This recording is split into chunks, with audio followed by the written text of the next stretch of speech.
Everyone, কি অবস্থা সবার? আশা করি সবাই ভালো আছো।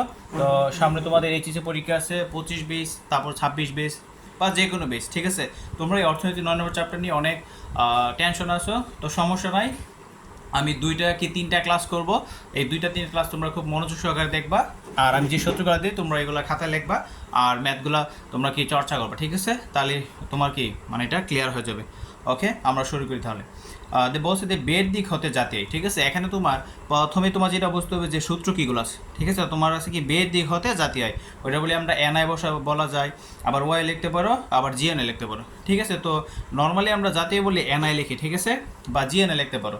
আর ওয়াইটা লিখবা কি ভারসাম্য জাতীয় লিখলে, তো তাও যে তোমরা কেউ যদি জাতীয় হয়েছে তোমরা এনআই বা ওয়াই বা জিএনআই লেখো, কোনো সমস্যা নেই। তো এখন সূত্র দেখা বলছে এনআই মানে ন্যাশনাল ইনকাম। ন্যাশনাল ইনকাম তোমার আছে যদি দ্বিঘাত বলে, তখন আমি এই সূত্রে বসুন যে বুক বিনিয়োগ আর দ্বিঘাত। দ্বিঘাত অর্থনীতি যে অর্থনীতি সূত্রে বলে দেবে যে যে অর্থনীতিতে বুক আর বিনিয়োগ উল্লেখ থাকে তাকে দ্বিঘাত বিশিষ্ট অর্থনীতি বলে। তারপর আবার আছে আরেকটা সূত্র যে ন্যাশনাল ইনকাম, এই যে বুক বিনিয়োগ সরকার, কয়টা 3টা না, এটা বলি আমি কি 3 ঘাত বা বদ্ধ অর্থনীতি। এখন তোমার যদি প্রশ্ন করে যে 3 ঘাত বা বদ্ধ অর্থনীতি কাকে বলে, তখন তুমি সূত্র যেভাবে শিখছো জাস্ট এক্সপ্লেইন করো যে বুক যে অর্থনীতিতে বুক বিনিয়োগ সরকার উল্লেখ থাকে তাকে কি বলে 3 ঘাত বিশিষ্ট অর্থনীতি বলে। তারপরে কি আছে তো ন্যাশনাল ইনকাম, যেমন আছে তোমার 4 ঘাত, এটা 4 ঘাত বা খোলা অর্থনীতি। এটা মানে কি বুক বিনিয়োগ সরকার, তার কিন্তু রপ্তানি মাইনাস আমদানি, ঠিক আছে? তো এটার বলি কি আমরা 4 ঘাত বিশিষ্ট বা খোলা অর্থনীতি। তোমাকে স্যাররা তোমার কোশ্চেনের মধ্যে 4 ঘাত না বললে তোমার খোলা অর্থনীতি বলতে পারে, ঠিক আছে? খোলা অর্থনীতি বললে তোমার কি থাকবো, এটা রপ্তানি আর কি থাকবো আমদানি থাকবো। তো এখন যদি বলে 4 ঘাত অর্থনীতি কাকে বলে বা খোলা অর্থনীতি কাকে বলে কি, যে আমি সংজ্ঞাটা বলে দিই যে অর্থনীতিতে বুক বিনিয়োগ সরকার রপ্তানি মানে আমদানি উল্লেখ থাকে তাকে কি বলে 4 ঘাত বা খোলা অর্থনীতি বলে। তো এখন দিয়ে অনেক সময় তোমার এই যে প্রশ্ন মধ্যে আমার এক্স মানে ইম্পোর্ট, আর এম মানে কি সরি এক্সপোর্ট লিখে এক্সপোর্ট, আর এম হচ্ছে ইম্পোর্ট। তোমার এক্স এর মান দেওয়া থাকবে, এম এর মান দেওয়া থাকবে। তো অনেক সময় তারা কী করে কোশ্চেনের মধ্যে আমরা কি এক্স আর এম এর মান না দিয়ে তারা কী করে এই যে এক্স এন দেওয়া থাকে, তো এক্স এন ধরো 500 বা 200 এরকম একটা ভ্যালু থাকে, তো লেখা থাকে তখন কি এক্স মাইনাস এম, অর্থাৎ তুমি এক্স থেকে এম বিয়োগ করে যে মানটা পাইবা এই এক্স মানে কি সেম ভ্যালু আর কি। আচ্ছা, তাহলে এই গেলো আমাদের বের দিক হতে জাতীয় হয়। এখন চাইছি তোমার নিট জাতীয় মানে নেট ন্যাশনাল ইনকাম, এটা ক্ষেত্রে তুমি কী করবা দেখো, এই যে 4 ঘাতের যে সূত্র আছে না, সেম সূত্রে বসাইবা যে নিট ন্যাশনাল ইনকাম বুক বিনিয়োগ সরকার আমদানি মাইনাস রপ্তানি, ঠিক আছে? দেখো পার্থক্যটা কোন জায়গায়, এখানে লেখছে এক্সপোর্ট মাইনাস ইম্পোর্ট, আর এখানে লেখছে কি ইম্পোর্ট মাইনাস এক্সপোর্ট, এখানেই পার্থক্যটা। এখন দেখো যদি এগুলো মনে না থাকে আমি এদিকে আবার সুন্দর করে লেখা দিচ্ছি তোমাদের জন্য। এই যে সি মানে কি বুক, আই হচ্ছে কি বিনিয়োগ, জি মানে কি হচ্ছে গভর্নমেন্ট কি সরকার, এক্স হচ্ছে কি এক্সপোর্ট মানে কি রপ্তানি, আর আমদানি হচ্ছে কি তোমার কি ইম্পোর্ট মানে এম দিয়ে আমরা বোঝাই। আচ্ছা, তারপর দেখা আছে যে এনএনপি, এনএনপি সূত্র হলো তোমার জিএনপি মাইনাস ডিসি, ওকে? তারপর তোমার আছে কি যে জিএনপি, জিএনপি সূত্র হলো তোমার জিডিপি প্লাস নেট রপ্তানি, নেট রপ্তানি মানে কি এক্সপোর্ট মাইনাস ইম্পোর্ট। এখন তো এই এনএনপি তারপর কি জিএনপি মানে কি আমি নিচে লিখে দিচ্ছি, আবার দেখো যে এনএনপি হচ্ছে নিট জাতীয় আয়, আর ডি আর সি হচ্ছে কি তোমার অবচয় ব্যয়, এক্স মাইনাস এম হচ্ছে নিট রপ্তানি, আর জিএনপি হচ্ছে কি মোট জাতীয় উৎপাদন, মোট জাতীয় উৎপাদন, আর জিডিপি হচ্ছে কি মোট অভ্যন্তরীণ উৎপাদন। আমরা এইরকম এক্সাম্পল দেখবো আমরা সৃজনশীল করার ক্ষেত্রে। জিডিপি মানে কি তোমার অভ্যন্তরীণ আয় খাতকে তুমি আগে প্রাধান্য দিবা, আর জিএনপি হচ্ছে কি তোমার টোটালি দেশের ভিতরে এবং বাইরে টোটালটা নিয়ে কাজ করবা, ঠিক আছে? তো জিডিপির মধ্যে আমরা অভ্যন্তরীণ আয়গুলোর বেশি প্রাধান্য দিই, আর জিএনপির ক্ষেত্রে কি ধরো বাইরে যে আমাদের প্রবাসীরা যে থাকে তাদের আয়টার আমরা বেশি প্রাধান্য, ঠিক আছে? জিডিপির ক্ষেত্রে দেশের অভ্যন্তরে, আর জিএনপির ক্ষেত্রে দেশের বাইরে যে আমাদের যে প্রবাসী বাইরে থাকে ওই তাদেরকে প্রাধান্য দেওয়া হয় কি বেশি, তাদের ইনকামটা তোমরা বেশি প্রাধান্য দিবা। আচ্ছা দেখো, এখন যে আমরা সূত্রগুলো পড়লাম, ঠিক আছে? এখন সূত্রগুলো আমরা অ্যাপ্লাই করি, ঠিক আছে? তো এখান থেকে একটা এক্সাম্পল দিয়েছে, আমি এই প্রথম ক্লাসটা নিতেছি তোমাদের, প্রথম ক্লাসে আমি 4টা এক্সাম্পল দিয়েছি, ঠিক আছে? তো প্রথম এক্সাম্পল নাম্বার 1, এখানে কি বলছে বুক দেওয়া আছে কত তোমার সি 100 টাকা, তারপরে বিনিয়োগ দেওয়া আছে ইনভেস্ট মানে 60, সরকারি ব্যয় আছে কত 50, আমদানি ব্যয় আছে কত 30, আর রপ্তানি আছে তোমার কত এক্স কত 20। এখন বলছে জাতীয় আয় নির্ণয় করো। আচ্ছা এখন দেখো আমরা তো সূত্র শিখছি দ্বিঘাত 3 ঘাত 4 ঘাত, এখন তোমার এখানে কি উল্লেখ করছে এটা কয় ঘাত হইব, উল্লেখ করে নাই। তাই দেখো বুক আছে বিনিয়োগ আছে সরকার আছে রপ্তানি আছে আমদানি আছে, তো এখন এই সবগুলো তো কয় ঘাত সূত্র হইব 4 ঘাত। আমদানি আর রপ্তানি থাকলে কি হয় 4 ঘাত। দেখো তোমাদের আমরা সূত্রগুলো আগে লিখে রাখছি, দেখো দ্য ন্যাশনাল ইনকাম বলছে কি তোমার জাতীয় নির্ণয় করতে, ন্যাশনাল কি বুক বিনিয়োগ সরকার রপ্তানি মাইনাস আমদানি। এখন বিলগুলো বসাই দিতে বুকের মান কত 100, বিনিয়োগ কত 60, গভর্নমেন্ট কত 50, তাহলে তো আমার এক্সপোর্ট কত, আমার এক্সপোর্ট লিখে 20 আর আমদানি কত 30। ওকে, তাহলে 160 আর 210, 210। আর এদিকে তোমার কি মাইনাস একটা বড় হইতেছে, তাহলে কি 10, তাহলে কত হইতেছে তোমার 200। ওকে, আচ্ছা তারপরে দেখো বলছে দ্বিঘাত বিশিষ্ট অর্থনীতিতে জাতীয় আয় কত। দ্বিঘাত মানে কি, দ্বিঘাত মানে কি, বুক আর বিনিয়োগ। এখন দেখো তোমার যখন সারা বলে দিব যে দ্বিঘাত করো, 3 ঘাত বা 4 ঘাত, যত ঘাত বল অত ঘাত করতে হবে, ঠিক আছে। এখন যেহেতু তোমার 2 ঘাত বলছে, তাহলে তুমি দ্বিঘাতের সূত্র বসাবে যে বুক আর বিনিয়োগ। তাহলে যে গভর্নমেন্ট, তারপর কি তোমার আমদানি রপ্তানি যা আছে এগুলো কিন্তু এখন লেখা যাবে না। তাহলে বুক কত আমার 100 আর বিনিয়োগ কত আমার 60, এই টোটাল আসলে কত 160।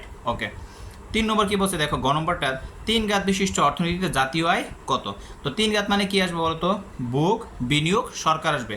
তো বুক কত আমার 100, বুক কত আমার 100, বিনিয়োগ কত আমার 60 আর সরকার কত আমার 50, তাহলে কত হলো টোটাল 210।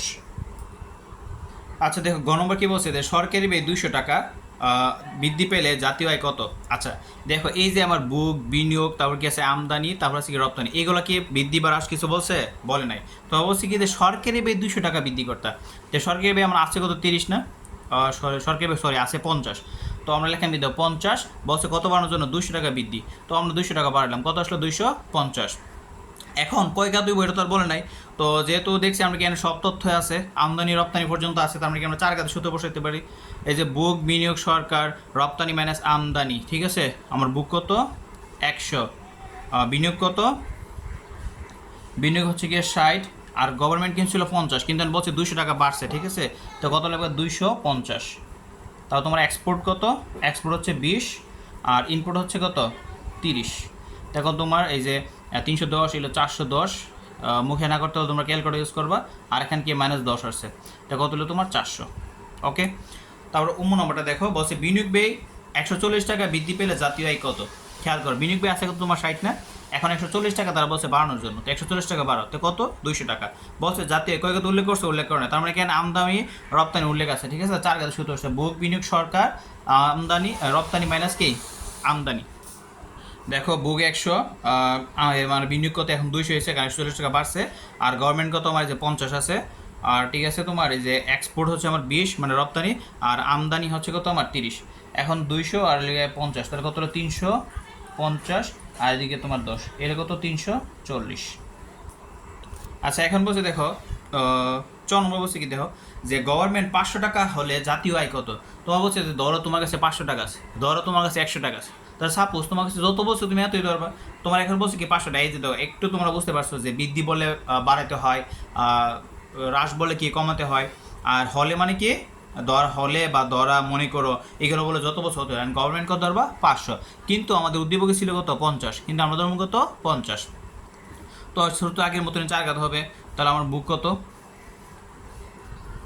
এই যে দেখো আমরা মান বসছিলাম বুক 100, বিনিয়োগ 60 আর গভর্নমেন্ট আমার গভর্নমেন্ট কত আমার ধরছি আসছিল 50, কিন্তু এখন বলছে তারা কত 50টা 500 টাকা হলে জাতীয় আয় কত। তো এখন আমরা গভর্নমেন্ট 500 বসিলাম, আর এক্সপোর্ট আমার আগের মতো আছে 20 30 মান বসিলাম, এখন আমরা প্লাস মাইনাস করি, তো এখন কত তোমার 660 আর লিখে তোমার 10, তো কত হলো 650। ওকে, তারপর 6 নম্বরটা দেখো, যে রপ্তানি ব্যয় 5 গুণ বৃদ্ধি পেলে জাতীয় আয় কত। আচ্ছা রপ্তানি ব্যয়ের কথা বলছে, আর বাকি সবগুলো মান কিন্তু ঠিক থাকবো। রপ্তানি ব্যয় মানে কি এক্সপোর্ট, এক্সপোর্ট কত আমার 20, এখন বলছে কয় গুণ 5 গুণ বাড়ানোর জন্য, তো 20 গুণ কত 5, তাহলে কত হলো 100। এখন সূত্র আগের মতো 4 ঘাত, বুক বিনিয়োগ সরকার, রপ্তানি মাইনাস আমদানি, আমার বুক কত বলো তো 100, বিনিয়োগ কিন্তু ঠিক আছে 60, তারপরে তোমার গভর্নমেন্ট কত 50, এখন এক্সপোর্ট হবে কত আমার এই যে 20-এর জায়গায় এখন কত হইব 5 গুণ, বলছে কত হবে 100 হইব, ঠিক আছে। আর আমার ইনপুট হবে কত 30, তাহলে এইদিকে তোমার আসছে 210 আর এদিকে আছে তোমার প্লাসের 70, এর লিগে 280। আচ্ছা এখন তোমার বলছে যে আয় 40 টাকা হ্রাস পেলে জাতীয় আয় কত। আয় মানে কি বিনিয়োগ, বিনিয়োগ আছে কত 60 না, এখন বলছে 40 টাকা হ্রাস করা, তো 40 টাকা হ্রাস মানে 40 টাকা মাইনাস করবা, তো কত হলো 20। তো এখন আবার 4 ঘাতের সূত্র হবে যে ন্যাশনাল ইনকাম বুক বিনিয়োগ সরকার, রপ্তানি মাইনাস কি আমদানি। এই যে আমরা বুক 100 আর বিনিয়োগ অর্থ বসালাম 20 আর গভর্নমেন্ট 50, আমদানি আর রপ্তানি তো জানোই, রপ্তানি কত 20 আর আমদানি কত আমার 30, তো এখন কত হলো তোমার 170, এদিকে -10, এই হলো কত 160। জন্ম কি বলছে দেখো, নিট জাতীয় আয় কত। এই যে আমরা ভিডিওর পিছনে দেখো, আমরা প্রথমেই তোমাদের সূত্রের সাথে পরিচয় করে দিচ্ছি, ঠিক আছে। নিট ন্যাশনাল ইনকামের ক্ষেত্রে তোমরা দেখো এই যে 4 গাছ সূত্র লেখছেন এদিকে, যে বুক, বিনিয়োগ, সরকার, এক্সপোর্ট মাইনাস ইম্পোর্ট। তো এখানে কি করবা, জাস্ট এক্সপোর্ট হবে পিছনে, ইম্পোর্ট হবে সামনে, অর্থাৎ আমদানি হবে সামনে, রপ্তানি হবে পিছনে। এখন এত কোনো রাজবৃদ্ধি কিছু বলছে, বলে নাই। তো যে বেলো দিছে ওই বেলো নিয়ে কাজ করো। তো বুক তোমার কত 100, বিনিয়োগ কত তোমার 60, গভর্নমেন্ট কত 50, আমদানি কত তোমার 30, আর রপ্তানি কত তোমার 20। তো এদিকে কত তোমার 210, এখন তোমার প্লাসের মান আসছে 10, এলে কত 220। দেখো এখন আমরা এক্সাম্পল 2তে এসে পড়ছি, ঠিক আছে। বলছে ভারসাম্য জাতীয় আয় নির্ণয় করো। আমরা প্রথমেই বলে দিয়েছিলাম যে জাতীয় বললে এনআই লিখবা, আর ভারসাম্য জাতীয় বলে কি ওয়াই লিখবা। এখন দেখো তোমার যে দ্বিঘা, 3 ঘাত, 4 ঘাত ওইটা কিন্তু ঠিকই আছে, সেম থাকবো, ঠিক আছে। এখন দেখো বলছে ভারসাম্য জাতীয় আয় নির্ণয় করতে, তোমার দিয়ে আছে বুক আছে, বিনিয়োগ আছে, সরকার আছে। তো এটা কয়টা মান দেওয়া আছে, 3টা। আর আমদানি আর রপ্তানি থাকলে কয় ঘাত হতো, 4 ঘাত। আর সরকার না থাকলে দ্বিঘাত হইতো। তো এখন বলছে ভাষণ জাতীয়, তো আমরা ওয়াই লিখবা। ওয়াই সূত্র কি, বুক, বিনিয়োগ, সরকার। এখন যখন এন কি তোমার এই যে জাতীয় ক্ষেত্রে ওয়াইটা ঠিকই রাখবা, ওয়াইটা কোনো মিসিং করবে না। সির মান কত তোমার 100 প্লাস 0.75 ওয়াই, তারপরে তো বিনিয়োগ কত তোমার 60, গভর্নমেন্ট কত 50। এখন একটা কাজ করবা তোমরা, এই যে দেখো আমরা ক্লাস 9-10 যখন করতাম না সমীকরণ, যে আমরা সবসময় কি এক্স বা ওয়াই অথবা আমরা ওয়ার্ডের মান কিন্তু বাইর করতে চাইতেছি, ঠিক আছে। আর সংখ্যা হলো এই সাইডে রাখবো আমরা। এখন দেখো এটাও একটা ওয়ার্ড, এটাও একটা ওয়ার্ড। তো এখন ওয়াই এই পাশে দেখো, এই 0.75 কি প্লাস না, তো এই সাইডে কি গুণ হয়, মাইনাস হয়ে যাবে, মানে বিয়োগ হবে আর কি। 75 ওয়াই সমান সমান এদিকে তো 160, এলো 210। আচ্ছা, এই যে তোমরা দেখো এখন ওয়াই থেকে তোমরা 0.75 ওয়াই 75 ওয়াই গুণ মাইনাস করবা।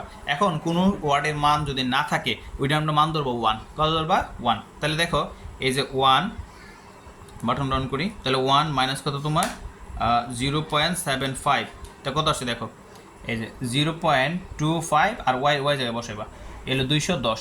এখন দেখো এই যে 0.25 এর ওয়াইয়ের সাথে কি 0.25 কি গুণাকার আছে, ঠিক আছে। এখন কি সংখ্যা ওই সাইড নিবা কি এই ওয়ার্ড ওই সাইড নিবা, আমরা তো ওয়ার্ডের মান জানতে চাইতেছি, ওয়াইয়ের মান। তো এখন কি করো, এটা কিন্তু বা চিহ্ন, ঠিক আছে, সমান সমান দিবে, বা তোমরা বাংলাতে লিখতে পারো বাটা বা চিহ্ন, তাহলে ওয়াই সমান সমান, তো যেহেতু এটা গুণ আছে তাহলে কী হবে, ভাগ হবে। তো 0.25, তো সুতরাং এখন ওয়াই সমান সমান আমরা এখন কী করবো, ভাগ করব। এই যে 210 ভাগ কত তোমার 0.25, তো কত আসছে 840। আচ্ছা, তারপর দেখো বলছে খ নম্বরটা, এটাও বলছে ভারসাম্য জাতীয় নির্ণয় করতে। এখন দেখো এই আমরা তো ভারসাম্য বলে তো ওয়াই লিখবো, ঠিক না। এখন কি আছে, তো বুক আছে আর কি আছে, বিনিয়োগ আছে। তাহলে কয় ঘাত হবে, দ্বিঘাত না 3 ঘাত না 4 ঘাত, দ্বিঘাত হবে, কারণ কি বুক আর বিনিয়োগ আছে। সো ওয়াই সমান সমান বুক আর বিনিয়োগ লিখলাম আমরা। তো এটা সেম আগের মতো, তো ওয়াই সমান সমান সির মান বসাও 50 প্লাস 0.75 ওয়াই, তারপর কি তোমার আই কত আছে 100। ওকে, এখন তো এটা আগের মতনই, এটা প্লাস ইসের কী হবে, মাইনাস হয়ে যাবে। 0.75 ওয়াই সমান সমান 100, আর 50 যোগ করে কত 150। তাহলে এখন ওয়াই এটার মান তো 1 দিয়ে দিলে বাধ্য হতে কত আসবে 0.25 ওয়াই, এই কত 150। এখন দেখো এটা গুণাকার আছে, সো কী হবে, ভাগ হবে। তো 150 ভাগ কত 0.25, তো সুতরাং ওয়াই বলে কিন্তু এখন আইসা পড়বো, এই যে তোমার 150 ভাগ কত 0.25, তো কত আসছে 600 আসছে। আচ্ছা দেখো গণবাটা কী আছে, তো বুক আছে, বিনিয়োগ আছে, সরকার আছে, রপ্তানি আছে, আমদানি আছে, ঠিক আছে। এগুলো মেইন তোমরা আগে শিখেছি আমরা। আচ্ছা এখন কী করবে, 4 ঘাতের সূত্র করবে। তো এখন মান বসে দো, ওয়াই সমান সমান জিবা বা সিবা মান বসাইবা। দেখো আমরা মান বসালাম, সির মান, আয়ের তারপর আয়ের মান বসালাম, তারপর তোমার জির মান বসালাম। আচ্ছা